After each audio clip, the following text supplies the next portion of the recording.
After years of Nintendo refusing to give Switch owners something that the Wii and Wii U had on day one, 64 games are finally coming to the online service. Rather than just tossing some ROMs into the current lineup, Nintendo's expecting fans to pony up the dough if they want to play Mario 69, which is leaving a lot of people feeling none too happy. Don't get me wrong, I totally understand not wanting to pay more money. In fact, I doubt I'm even going to upgrade myself, seeing as I've got pretty much every 64 game I could ever want. But the thing is, Nintendo kinda has to charge for a separate tier given how the current service is structured, and if you ask me, it really doesn't have to be that way. So pour yourself a glass of non-alcoholic bull milk and give me like 5 or 6 minutes to explain why. Alright, so the reason why Nintendo's got to charge for a separate tier for their online service is because the distribution method for retro games that they decided to run with in the first place is just plain dumb. I get that streaming services are popular as all hell for movies and TV shows, so offering a subscription model for video games sounds pretty good on paper, but the way Nintendo's going about it just isn't very practical. I mean, if the above-average sized den really wanted to do the whole subscription model deal, then they really should have just copied Game Pass, but apparently Nintendo doesn't even like to take a peek at what Sony or Microsoft are doing, which never leads to good things when it comes to the internet, hence the Nintendo Switch's online service. The way the service runs right now is that they're basically holding online play hostage, with the ransom being that you rent a bunch of retro games. Playing Nintendo games online always has kinda sucked, but it did always used to be free for the longest time until Nintendo's president of money, Scott Steiner, came up with the idea to charge people for it. However, instead of justifying this charge with promises of making the online experience better with things like dedicated servers and what have you, they decided to offer a few 20 to 30-year-old games instead. To be fair, the base service is still incredibly cheap at only $20 a year, and there's usually ways to get it for even cheaper than that, but still though, going this route's worse for pretty much everybody involved.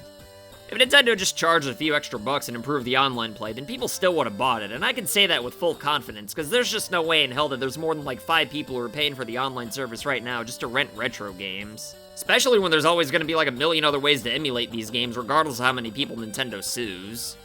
And if people would pay for the online service merely just to get a better online experience, then that would mean Nintendo wouldn't have to sacrifice their ability to just straight up sell their retro libraries. And look, I know I just said that most people would rather emulate than rent NES and Super Nintendo games, but permanently buying them on the other hand is an entirely different story, at least for a lot of people anyway. If I had to guess, then I'd imagine that the Virtual Console sales started dipping on the Wii U and 3DS because people like me who built libraries up on the Wii didn't feel like investing all over again, and even for the people who never bought anything on the Wii in the first place, seeing Nintendo resell all the same games made it clear to people that buying retro games wouldn't carry over to the next console. But if Nintendo just came up with a new system for the Switch that let you permanently own games attached to your Nintendo account and let you play them on every console going forward, then I think everybody'd be a little less hesitant to start building libraries up, especially with minor incentives like online play, which the Virtual Console never had. I'm 100% certain that Nintendo knows damn well that people are willing to pay for their retro games, which is why they're not just giving the first 2 Earthbound games away. If Nintendo just had free apps for each of their consoles and let you buy games within those apps, then third parties would have way more of an incentive to bring their games to those apps, because if Nintendo's only charging $20 a year, then they can't be offering that much to bring games that they don't own to the service, which is why they're so friggin' random and mid.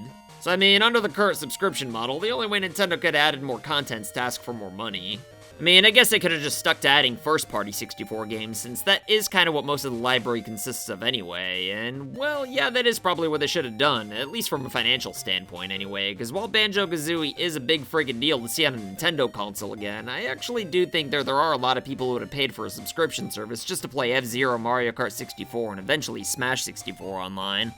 And to be completely fair, the 64 starting lineup's actually pretty solid. However, rather than using the extra money to improve the online play that they're getting from charging for 64 games that are mostly first-party anyway, Nintendo had the brilliant idea to use this extra money from the expansion tier to pay Sega for games that are already legally playable in the modern day like 47 different ways, including on the Nintendo Switch. The only certainties in life are death, taxes, and the fact that nobody's ever going to subscribe to the Nintendo Switch's online service to play Genesis games, so yeah, Nintendo really did botch this pretty hard here. Look, I'm not burying Sega or anything. I'm actually praising them if you think about it, because they made out like friggin' bandits here. All I'm saying is that no one's gonna subscribe to the premium tier to play Genesis games is all. I'm sure a lot of people will play them, and God bless their little hearts, but I don't think it's making the least bit of difference for Nintendo. Nintendo wants to charge a little extra money for their online service, and that's fine, but I just wish they'd use that money to improve the gameplay a little bit's all. Because holding retro games hostage only really means that there's no other way that they could offer that many good ones outside of their first-party titles. So to sum it all up, I'm basically saying that their current business model with retro games and online play sucks horse noodles, and that they should probably just start all over and get it right next time. But anyway, let me know what you think of Nintendo Switch's expansion tier, and if you liked this video, then you should check out this full-length movie I made with Steven Seagal called Independence Day. And also, I got a lot of new videos coming out starting next week. If you'll excuse me though, I gotta go fuck. Later.